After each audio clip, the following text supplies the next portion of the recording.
We are back after a bit of a hiatus, and for our first words that we're going to be saying on the podcast in a few weeks, Megan has a perfectly curated, timely joke for the people. Mm-hmm. Yeah, and it totally wasn't stolen at all on Twitter. And it is goat TV. You mean gone TV?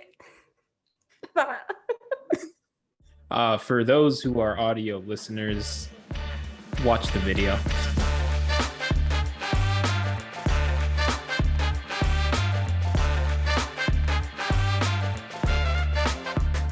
Welcome back to Break Check. It is episode 29.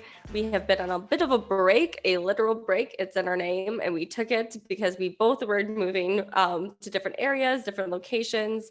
If I sound sick, thank you for noticing. It's because I am. I got COVID a couple days ago, or maybe like a week ago now.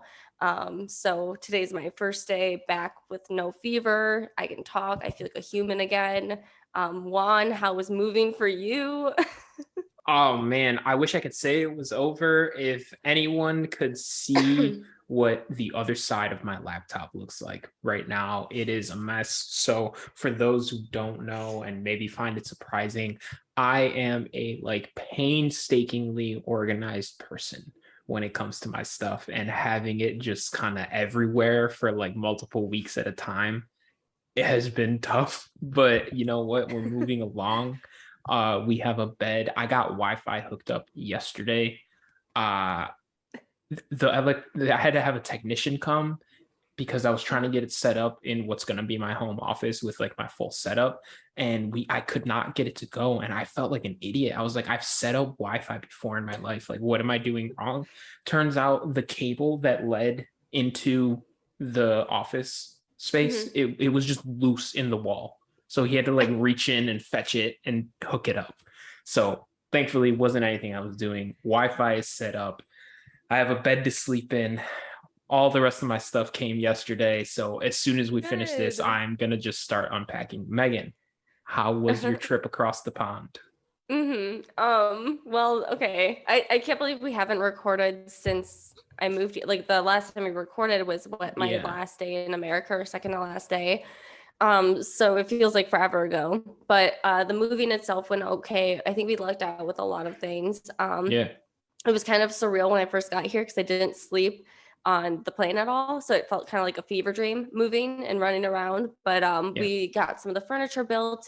I still don't have a desk, so my scenery will change again at some point once I have a desk. Me too. I'm on my laptop and my like camera and all that are set up on a bar stool, like a bar, like it's just like a bar stool right now. Yeah. But honestly, like it's been great. The weather's been beautiful in London. I was expecting it to be raining more. I think that's because everyone just instills that it rains all the time here, which I know it does. And I know there will be more rain to come, but I think we've just lucked out. The weather's been beautiful. I mean, we didn't luck out with the Queen dying our second day here. So we did participate in we went to see Buckingham Palace the day or day after that it happened, before they started closing things off. So that was a really unique experience.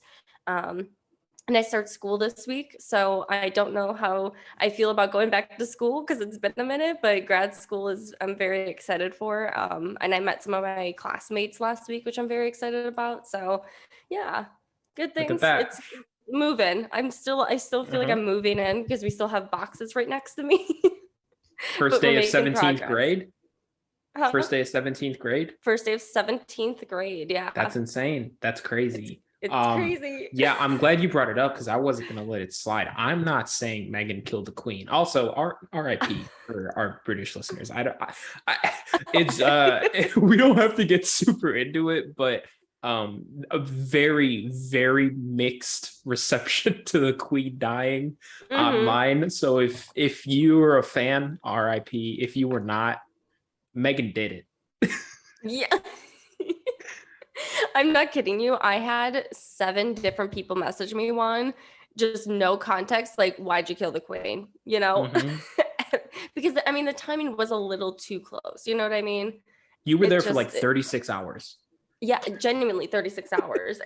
It was truly, yeah. But yeah, bit of a crazy couple weeks. The original plan was while Megan got situated in London, I was going to be recording on my own, and it just so happened that me and my girlfriend got an apartment like the last day Megan was in the United Yeah. States, and our move was a little bumpy just because the internet, podcast wise, the internet was a big issue, and it was actually like taking a toll on me mentally. I was like, oh my god, what if I moved into an apartment that can't have Wi-Fi?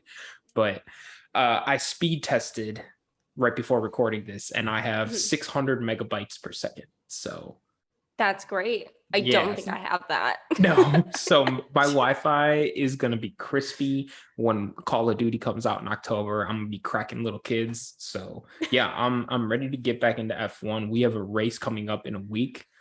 Before then, we're gonna be doing another get to know, little reintro into our podcasting routine. We're gonna do Alfa Romeo, which should be a pretty easy team to cover. Yes. Before we get in that, do you want to talk about some news that we've missed? I do. We have so much news, guys. And I said this to Juan too before we started recording, that I think we have more news and more just like other things to talk about than the actual team. So I will try and get through it at a reasonable time. So this isn't a very long episode, but real quick, just a little one. AlphaTauri did confirm Yuki Stenota for 2023. Just another year, but I'm excited for it. I love Yuki. I don't care if he hasn't had a great season or 2 seasons. He, I think, is honestly a really great driver, and I do think the car has not given him a really great opportunity this year. So I'm hopeful next year it's better, so that he can show off a little bit more of his skill and maybe stay for 2024 too. But whatever, I'm very excited for him. This could be a good segue into a bit of news, because technically Pierre Gasly is also confirmed for 2023 at AlphaTauri. That is a great point. Okay, so I have a question for you then. Who do you think that Alpine seat is going to? Do you think it is Pierre, Mick, Nick DeVries, or someone else? Damn, you didn't even say Daniel anymore. No, I don't think Daniel's in it. Do you want to know who I think it's going to be, or who I want it to be? Both. Who I want it to be, Daniel Ricciardo. Who I think it will be, I think it will be Pierre. I wish it was Daniel. I think it could still be Mick. You think it could still be Mick? Because Mick, and because you also and this is me just enjoying the behind the scenes kind of like drama of it all. Yeah. But Pierre and Ocon hate each other, and Ocon and Mick are best friends, and they work so well together. And Ocon has also very much, obviously, like I said in the one episode, been outspoken about preferring and wanting Mick on his team. Yeah. Haas does not seem to give one crap about Mick. And I don't think he has a chance at staying at Haas, to be honest. Even though Gunther said that he has a 50% chance, I don't think he has a chance. So I think Alpine is really Mick's only option. And with Gasly still technically having his AlphaTauri contract for next year, I don't see them necessarily letting him go unless they could get a really good driver in that second seat instead. But I also don't know who they would take unless it was Mick or something. Yeah. I mean, we could talk about the whole driver carousel, if we want. I don't think Mick is out of F1 next year. I don't think he's at Haas. I think Haas is Daniel's seat if he wants it. Otherwise, I think it's going to go to someone kind of random. It sucks. I think maybe like Giovinazzi is going to get it. I think Hulkenberg is going to get it. Yeah. Which to be fair, I like Hulkenberg. I was a fan. I do enjoy him. And I also think him and Mag would be fun to see together. But you also there's so many other drivers. He's not 53. He's like 30. I know. I'm joking. But he's older, But it's just, there's so many newer drivers, younger drivers who should have a chance in F1. I will say though, I keep seeing a lot of people say Logan Sargent should have the Williams seat when it very much obviously should be Nick DeVries. I don't know why it wouldn't be Nick DeVries' seat, especially after his performance in the last race. mind you, also Logan Sargent, this is his first year in F2. He's like 21 years old. The guy needs more time. He's not ready. It's gonna be like another Yuki Stenota situation where you throw in a young guy because he has one good year in F2, and then he's throwing tantrums, he's spinning into things, he's making rookie mistakes, and it's dangerous. And I don't see why you want to keep, like, I understand you want young drivers, and I obviously want young drivers in F1, but you also want experienced young drivers who are ready for the seat. And I think there's a distinct difference between the two. Definitely agree. I'm not a big Logan Sargent fan. If there's an American driver, I'd rather it be Colton Herta a few years Same. down the That line. too. So That too.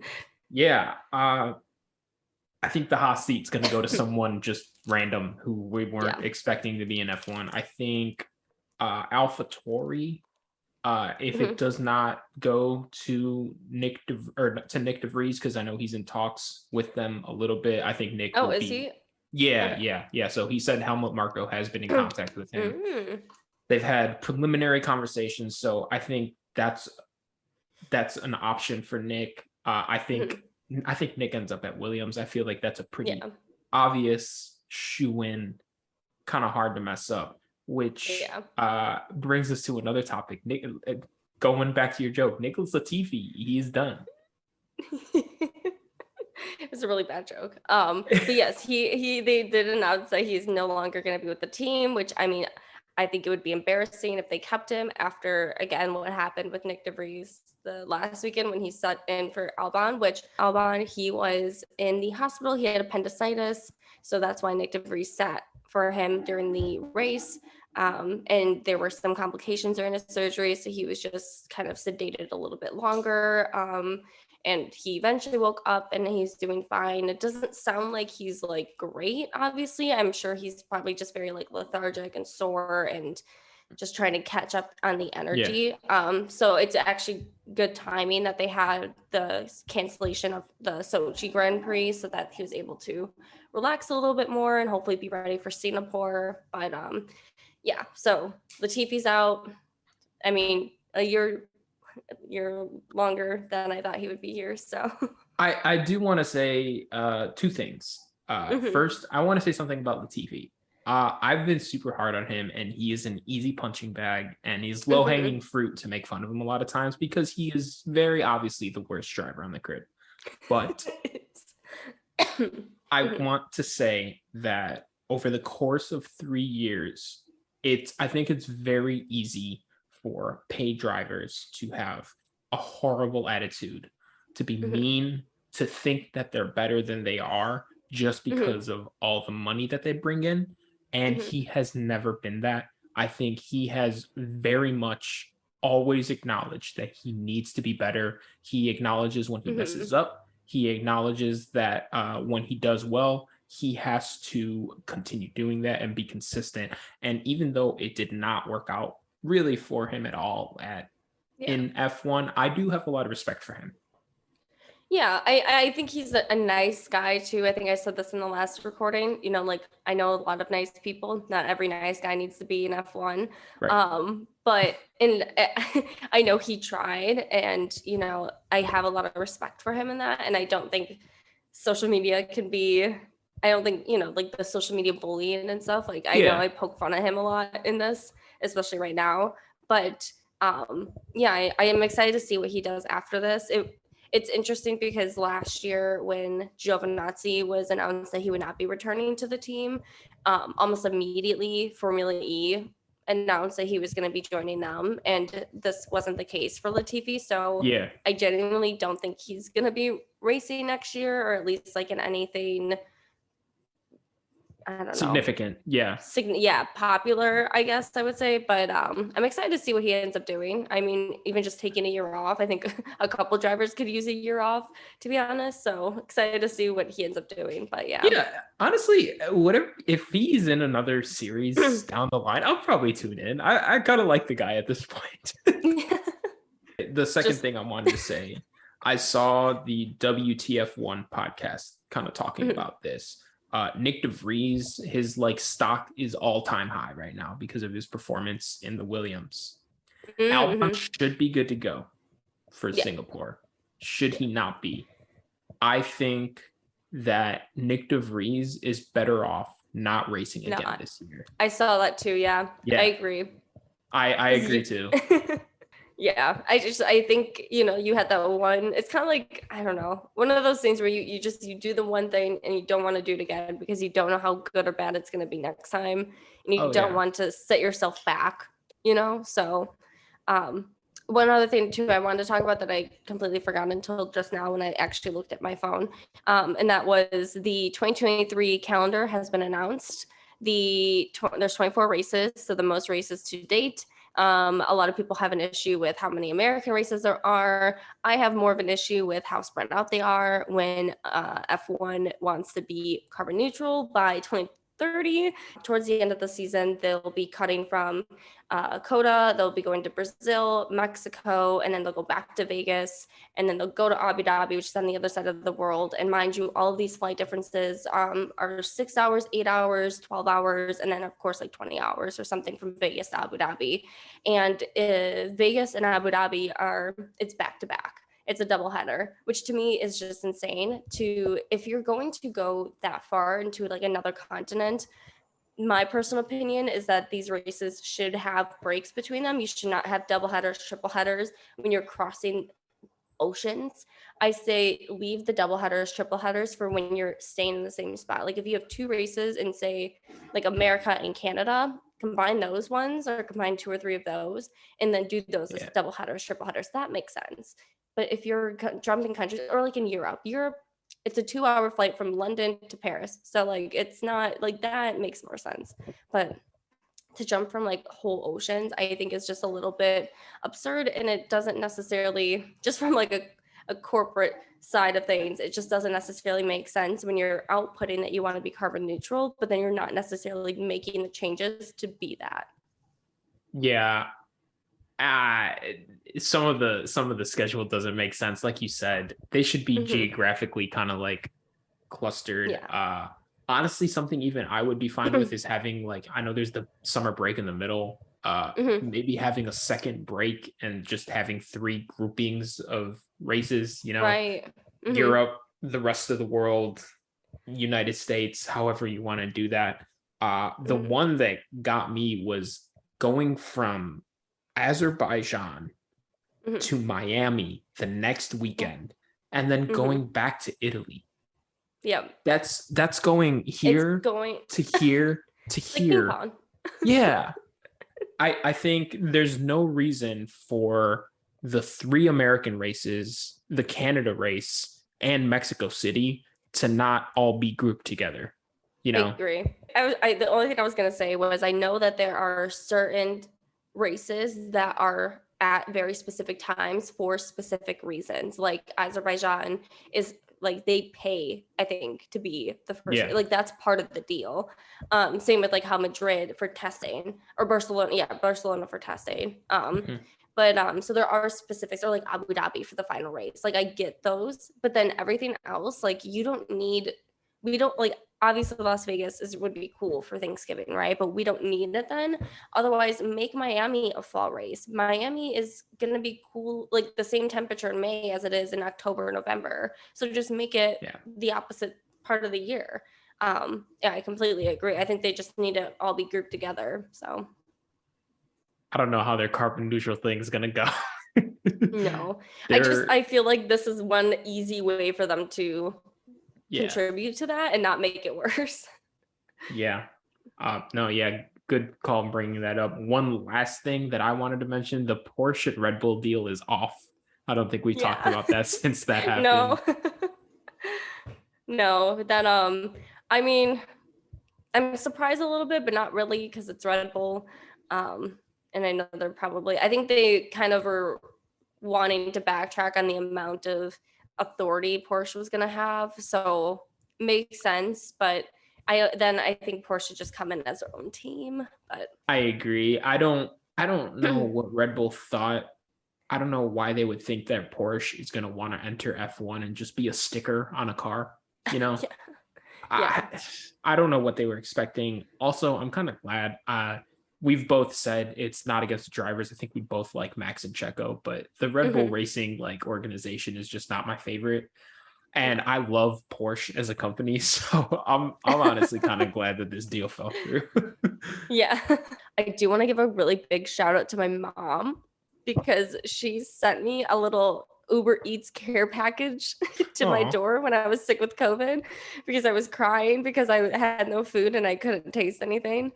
And so she sent me a bunch of like little groceries and yogurts and clementines and stuff like to eat and feel better. that So was I very want nice to of her. we'd give her a shout out because it's not fun being sick in a new country, I will say. No, not at all. But okay, we can kick it off into Alfa Romeo. Yeah. Uh, so this Hmm. is a newer-ish team. Yeah, so I can bring in some of the history I looked into. So Alfa Romeo was originally known as Sauber, and the Sauber Motorsport F1 team ran under its own name from 93 through 2018, and then they renamed as the Alfa Romeo Racing Team. But so fun fact, as Sauber, they were unable to win a Grand Prix between the years of 93 and 2005, Hell yeah. which is a long time. The team was sold to BMW, and they competed as the BMW Sauber team from 2006 until 2009. They were able to finish second and third in the constructors during the '07 and '08 years, respectively. But then they had a very disappointing 2009 season, which is when BMW decided to leave, and they eventually sold it back to Peter Sauber in 2010, and then they kept that name for the year as BMW Sauber before just going back to Sauber. And then in mid 2016, they decided to sell it to a Swiss investment team or Swiss investment firm. Technically, Alfa Romeo was involved in F1 like around the 50s, like just throughout, but just in various ways, like stickers and stuff like that. They were Yeah. never like that deeply involved in F1. And then in 2015, they started entering it a little bit more where you could see their name on the Scuderia Ferrari cars. And then in 2017 is when they announced that they would become the title sponsors for 2018 for the Sauber team. And then back in 2019 is when it was officially named the Alfa Romeo team. So as of today, the team did announce that on I think it's September 27th. So in like 2 days on Tuesday, there's going to be a big announcement. I'm predicting it's just the Audi team agreement thing, which I was like, you already told us this, but I'm assuming then too that the Audi name will officially be part of the team in 2024. I don't think it's going to be next year. I think it'll be 2024. Yeah. But I'm also hoping it's Zoe will say. I don't think it's Yeah. that big of an announcement where they would make you wait 5 days for it, but we'll see. That's all the that's all the history I have though. Real quick, do we know if Audi is just fully taking over the Alfa Romeo team? Like, is Alfa Romeo going to remain on the name? I think still actually no, and maybe that's part of the announcement because I think there was some speculation that Alfa Romeo just doesn't want part of it anymore, but some people Yeah. think they do because they haven't really been part of it for that long. So To be I'm not entirely fair, sure. I think the announcement is going to be Joe because I do not think that they would make a pre-post for them leaving F1. So, you Could know, you imagine? like, hey guys, our announcement days here. We're done. We're done by. So I do think it'll be Joe staying around. I'm interested if Audi's going to keep Valtteri and Joe. You know, I hope so because I think they're yeah, both great drivers. I think they work great together. It's the perfect duo you could have. I mean, there's a lot of perfect duos, but yeah. they're just like one of the many great examples of one where you have Botas, who's incredible. He's experienced. He's a great kind of like role model of a driver. And Oh then you yeah, have Joe, who is a genuine rookie and but has so much potential and just has like this great driver that he can like work with. And they clash really well together, I think. So yeah. I hope that they stay together for another year or two. I say stay together like they're dating, but no, I mean like I hope that they continue to drive together for the same team for a bit. yeah. No, they're not Yuki and Pierre. Yeah, They could be a surprise couple. You never know. But Mhm. some notable drivers that have driven under Sauber, Sebastian Vettel at some point, Kimi Räikkönen, Sergio Perez, Antonio Giovinazzi, and Charles Leclerc were all under this scheme of teams. Charles Leclerc was technically still Sauber, but it's fine. Interesting. Yeah. Before we start talking about the drivers, I always make the joke that Megan and I have to fake catch up, and we're almost at Zoom only lets us talk for 40 minutes at a time, and we're already running through our second meeting because we're actually catching up this time. I don't know why the time we actually have to catch up, we just don't put it on camera. I know. It's good content half the time. They miss like all the fun stuff. Yeah. We were just discussing people who don't know how to do their jobs and school and quit. School stuff, So we can start. I think we wanted to start with Bottas and then go into Joe. So I will kick it off with Valtteri. So full name, Valtteri Victor Bottas. He is a Finnish F1 driver, born August 28th, 1989. He just turned 33. I don't know if you remember, they filled his trailer with all the balloons in the paddock, which was super cool. So fun. He is car number 77, and I did not really have much of an opinion on him until I fully started watching F1 this year. Valtteri Bottas is one of my favorite drivers. He is, one, he's good. He's a very good driver, talented, experienced, and two, he is like the nicest person on the grid. He's like one of those more introverted drivers on the grid. You have like obviously Daniel Ricciardo and Pierre, who are just like very extroverted. Yeah. But then Bottas is like one of those more quiet, subtle guys on the grid that you don't see as often, but he's just quality of a person and the content and everything. Also his girlfriend, I don't think they're married, but his girlfriend will post photos of him, and then suddenly, like, no context, you just see a photo of like his ass on like social media, because there's always photos of him naked somewhere and just like random places. So it's good fun. He's a really fun guy to watch on social media, for sure. They are not married, they are dating.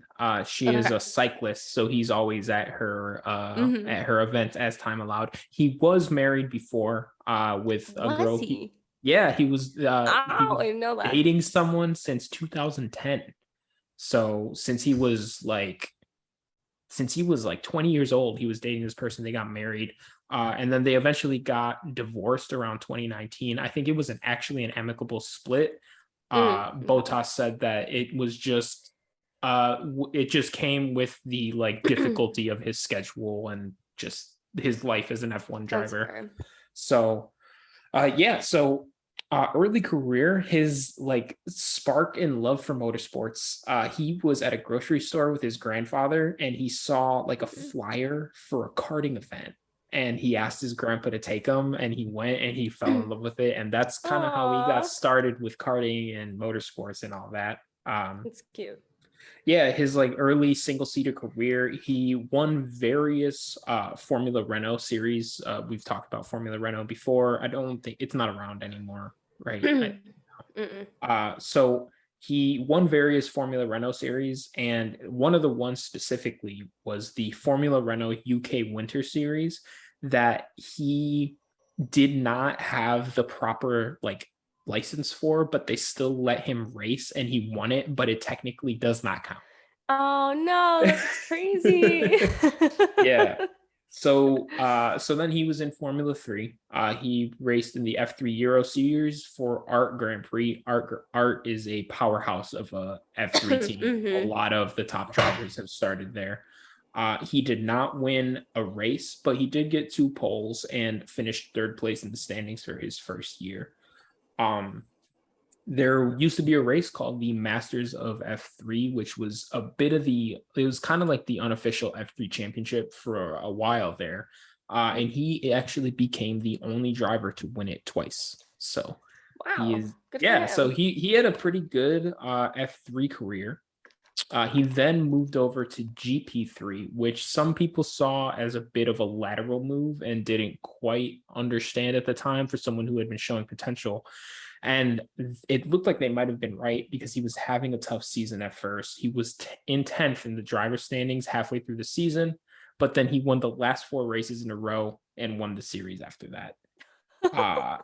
So if you've seen Drive to Survive and if you know anything about Bottas and his time at Mercedes, which we'll get into, he is a very team first guy.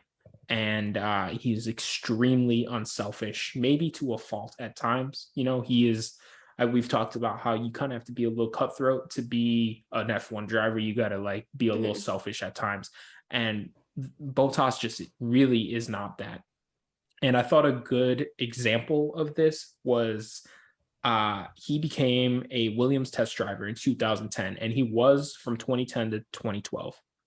So after GP3, he, like most drivers, was the next logical step was F2, but he did not go. He decided to fully committing himself to just being a full-time tester for Williams in the hopes that they would reward him with an F1 spot down the line.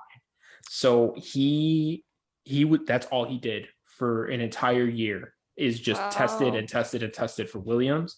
And then in 2013, they promoted him to the F1 spot, paired with Pastor Maldonado. So Valtteri Bottas did not race an F2. Wow. Which I am surprised to hear, because I just thought that was like a rite of passage almost for F1. I mean, I think it is the norm for sure, but I think it's very wishful thinking for him to just test drive for a year and not do something else, because I know a lot of the other drivers too who are reserve drivers also do F2 or something else. So interesting.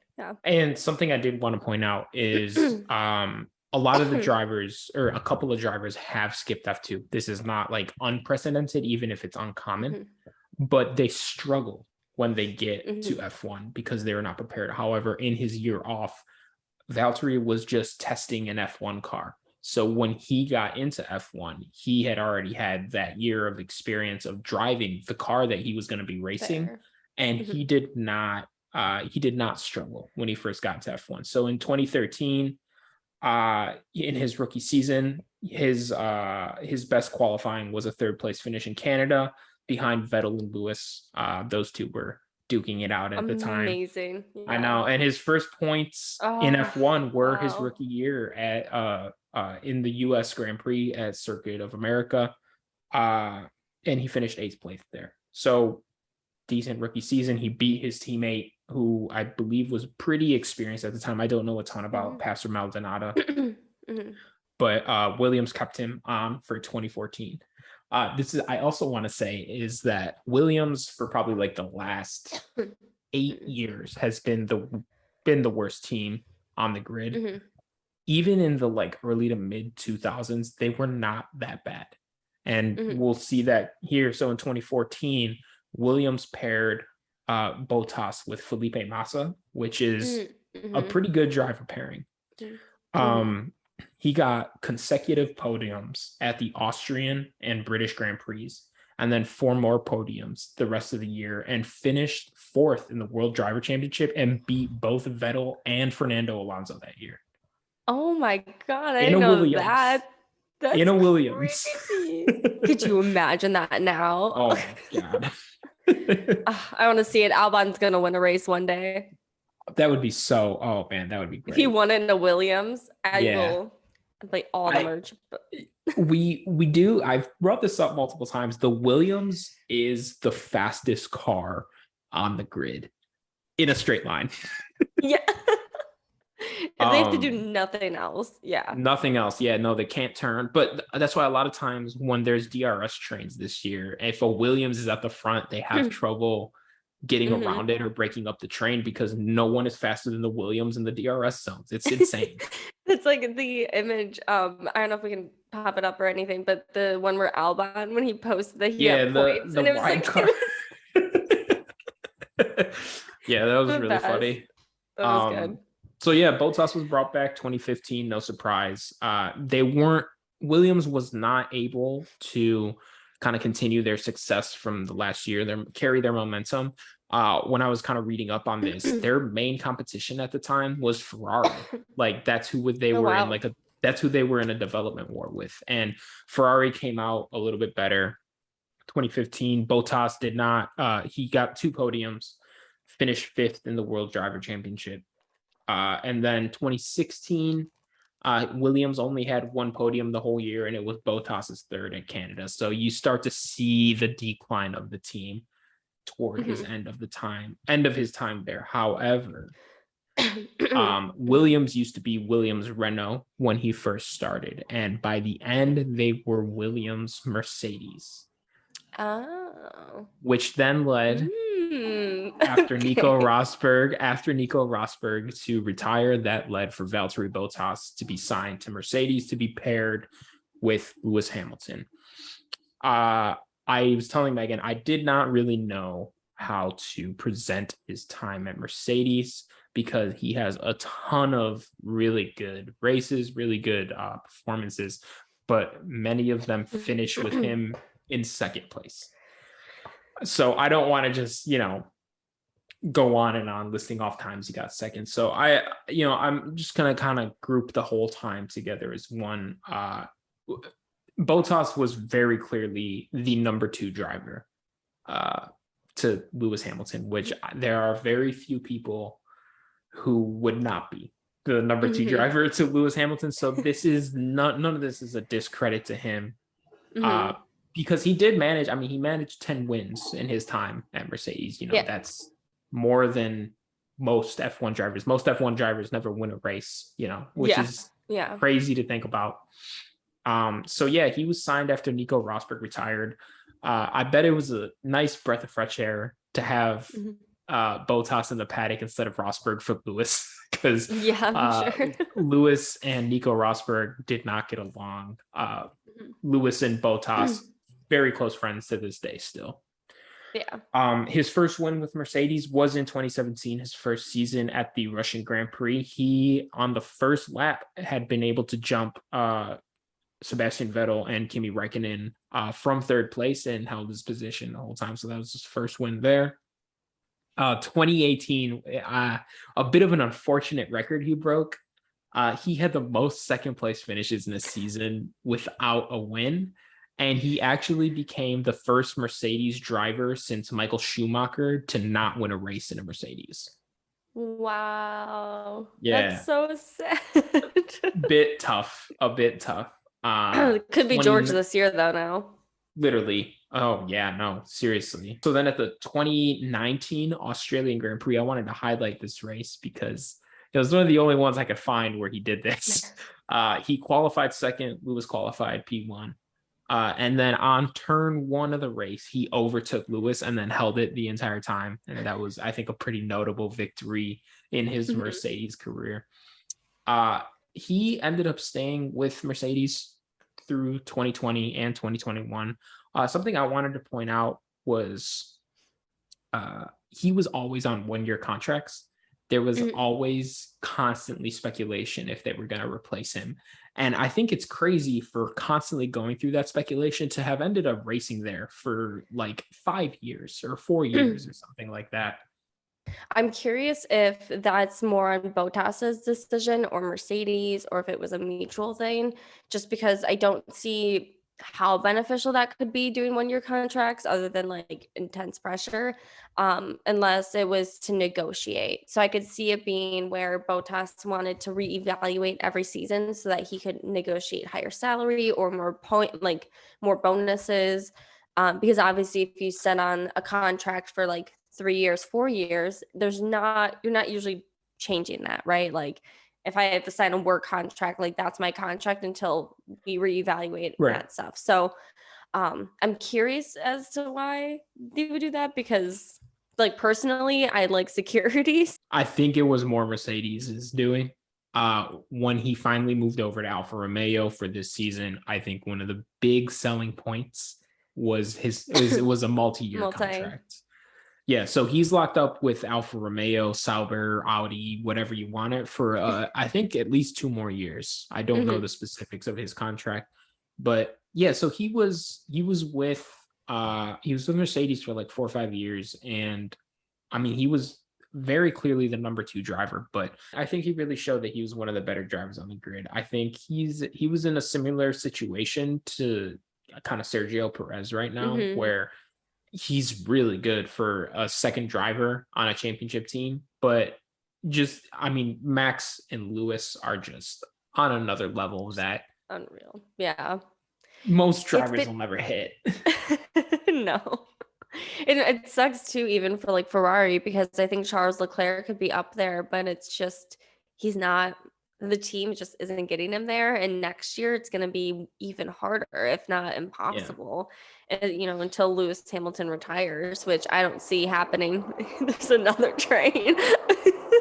What was I saying? Oh, Charles could be with Max Oh and Lewis, yes, which yeah. I don't So, agree with. Let me go on the oh, record. you don't? I think Okay. he is. I think he is like a notch below. I mean, I don't know. I'm like here and there on it because I do think he has that potential to be up there. But I think you're right because I think Verstappen and Hamilton just have like some ungodly gift where they didn't need all like X, Y, and Z to work Yeah, out. Like they're yeah, just yeah. always there. Even in a bad car, they still do great. So Do you want to hear my Charles Leclerc like my stance? yeah, sure. I think he is like the best you can be at as a driver without being like an all-time great. Mm, okay. Well, That's that's that's my That's an opinion.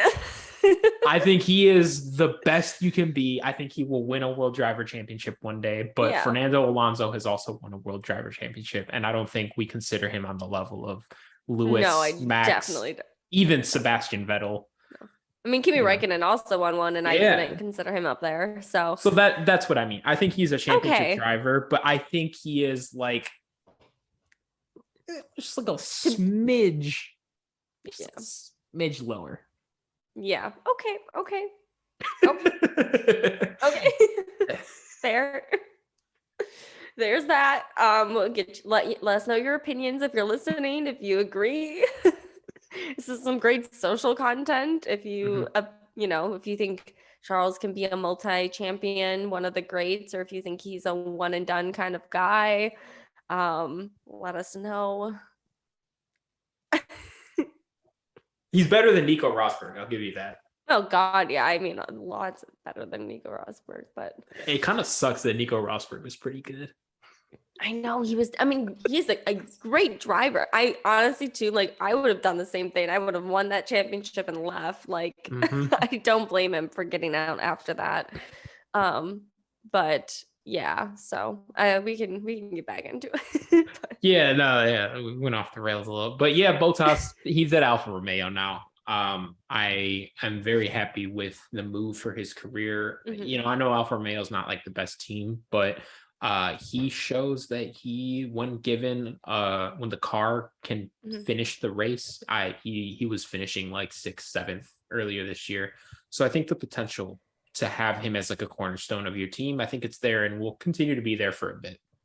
Yeah, I think other than George Russell, I think he and just the Alfa Romeo team as a whole has been like my favorite surprise this season because I did not expect them to do as well as they have. And I think with a better engine, because they have the Ferrari engine right now, I think with the more reliable engine, I think that they could have been more competitive against like Alpine and McLaren and even like Mercedes in the beginning because they were. And I think it could have been more sustainable if they are like substantial if they had a reliable engine. So, but it's so exciting to watch them up there sometimes because it's like I just never expected it. And I remember in the first race, I was like, how is he there still? Yeah. But yeah. That's all I really have on Bottas.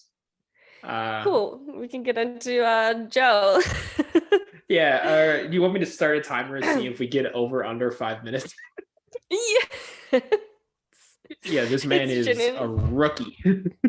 Yeah, it's crazy. And even like in his rookie seasons, like I have notes and I don't like to go over like every single win of every single result of every single race that they've had because there's just so many. So I'll try and summarize it. But okay, so Zhou Guanyu, he was born on May 30th, 1999 in Shanghai, China. He is the first Chinese driver to compete in F1, which is pretty cool. He drives under the number 24, and he came out last year saying that he picked the number 24 because it is after his favorite sports player, Kobe Bryant, who unfortunately passed away 2 years ago, right? Yeah, 2 years ago, right before Yeah. COVID hit. We don't have to get into it. Very sad, but Mhm. one of the most well-respected and loved basketball players in America, probably around the world. Great guy. Anyways, don't want to get into it too much, but yeah, thought it was a cute, nice little note that he picked the number for his favorite driver. So, for those who don't know, fun fact too, traditionally in China, a family surname would be pronounced first. So in this case, it's Zhou Guanyu. And then although he did go by Guanyu Zhou in F2 and then in his prior races, he did request to be referred to moving forward as Zhou instead. So I know that's why some I know commentators even will get mixed up and they'll say Guan Yu and or like they'll change it to Zhou just because he was for a period of time referred to as Guan Yu Zhou and that's his Mhm. first name, but traditionally it's switched. So fun fact there. But That confused me at first. yeah, so I was very confused because I think I kept calling him Guan Yu and I was like I'm not sure if that's right. So Mhm. he is also the only rookie of the current F1 season. Next year, we will have at least one rookie. Oscar Piastri, he'll be with McLaren, and then we might have another rookie come in, which would be Nick DeVries. I'm assuming those would be the only two next year. Yeah. But so he started karting in China at the age of 8, and then at 12 he moved to Sheffield, which is in England, and he did that to have a more competitive race environment, which makes sense. It's Europe. A lot of people come to Europe, very traditional. So he won a couple of karting championships in 2013 and made an appearance in the karting world championship. And he raced along other drivers like Lando Norris. He actually competed against Lando Norris quite a bit. It was really interesting to see. And there were a few times where he held him up and, they were competing against each other. So, it's just interesting because you see Joe and like sometimes I forget one that they're so close in age, and then two that Norris has been in F1 for a while. So sometimes I think he's older or just Yeah. like at a better team. But like in other seasons, they were actually like Yeah. quite competitive against one another. So but yeah, so then in 2015, he joined the Prima team in Formula 4, where he won all 3 of the Monza races, and then he had multiple podiums throughout the season. He also did end up getting the best rookie of the year that year, and which is exciting. Uh, so he was in F3 for 3 years. The first year he was with the team Moto Park, and while he had some good results during that season, and he did, I'm losing all my train of thought. Yeah. And he did have some good results that season. He was really struggling for pace, and so he ended up only 13th in the drivers' championship. But the second year, he went back to Prima, who he raced with in Formula 4. And in Formula 3, he improved all the way up to 8th that year. And he had 5 podium finishes, again, competing with the likes of Lando Norris. He did have some wins in his last year in F3, but he still only finished 8th in the standings. What was interesting with Joe was he always has like great results and like great outcomes at some point throughout the season, but it isn't consistent enough to put him any higher than the midfield. Like he's almost always in the middle of the championships, or like he's maybe in the top 10, but like between 5 and 10. Like he's always just in that lower middle section. But then after 3 years in F3, he moved to F2. He was also in F2 for 3 years. His first year, he was the highest finishing rookie that year in 7th place, and he was awarded the Antoine Hubert Award, which I think we've discussed this briefly before. Antoine Hubert actually passed away that year in 2019 in a tragic accident in Spa. They do cover it in Drive to Survive if you want to watch a little bit on it. It's a really touching part of the season that they go over. And he was actually very close with many of the drivers on the grid today. So very good bit if you haven't seen it yet. But yeah, so Joe, he did have some highs. Like he had a pole position in Silverstone, he had a podium in Barcelona. But again, there were a series of races where he would just like start high and just like finish low. And it wasn't that, he was getting hit or hitting anything. He just like, again, the pace. He's very, it seems like he always struggles with pace or like at least keeping it consistent enough. Yeah. So then in his second year in F2 in 2020, he remained with the same team. It was partnered with Callum Elot, who is currently an IndyCar driver, also a great driver to watch. I think he could be an F1. I don't think he will be, but he's a great driver. Did really well in Formula 2 that year in 2020. He was runner-up to Mick Schumacher in the championship. Callum, not Joe, but Joe did win his first F2 race that year in 2020 at Sochi, and he had a total of 6 podiums and finished 6th that year in the standings. So another decently higher finish.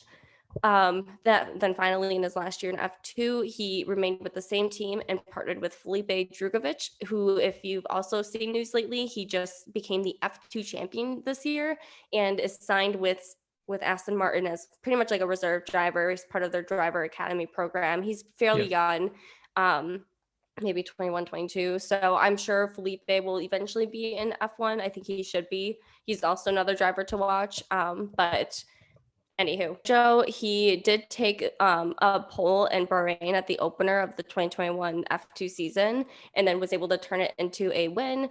And then he ended up finishing that season with 4 wins, a pole, and 9 podiums, and was actually 3rd in the driver standings. He was in a bit of a back and forth with the other 2 drivers like Oscar Piastri for that first place position, but he did have a couple of average outcomes towards the end of the season, which is what impacted him and brought him down to, or kept him at 3rd.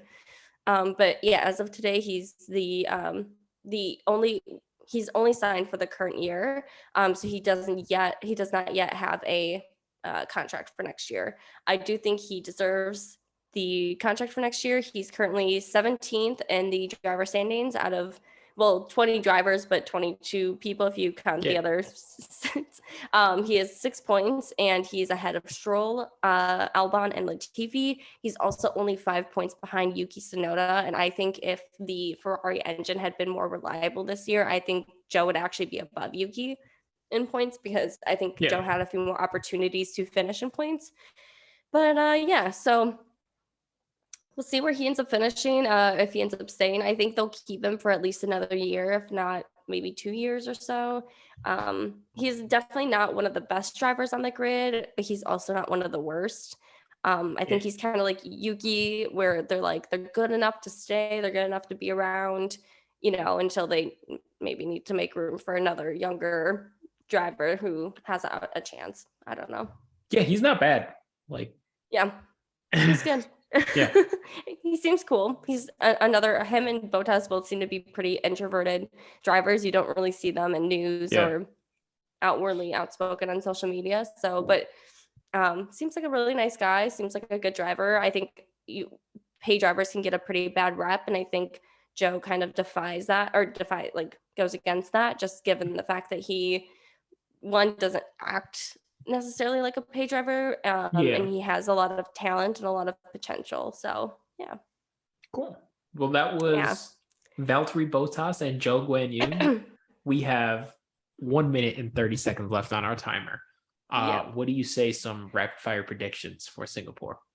For Singapore, man, Lewis in the top 3. He's going to be on the podium. Maybe a George win if it's not Verstappen.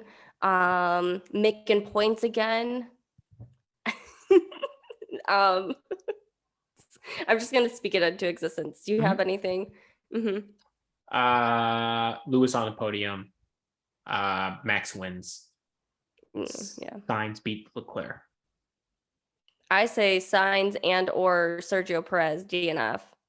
Oh, okay. All right. Those two seem to DNF at the same time. It's like if one goes, they got to go together. They're a little tied at the hip. Yeah. But But thanks for listening. We're gonna get back into social media. We'll be posting some more clips again. We're gonna get into the swing of things. So make sure you follow our TikTok and Instagram and Twitter and all that jazz. at And Break Check yeah, F1. Oh wow, at I Break Check stuttered. FO.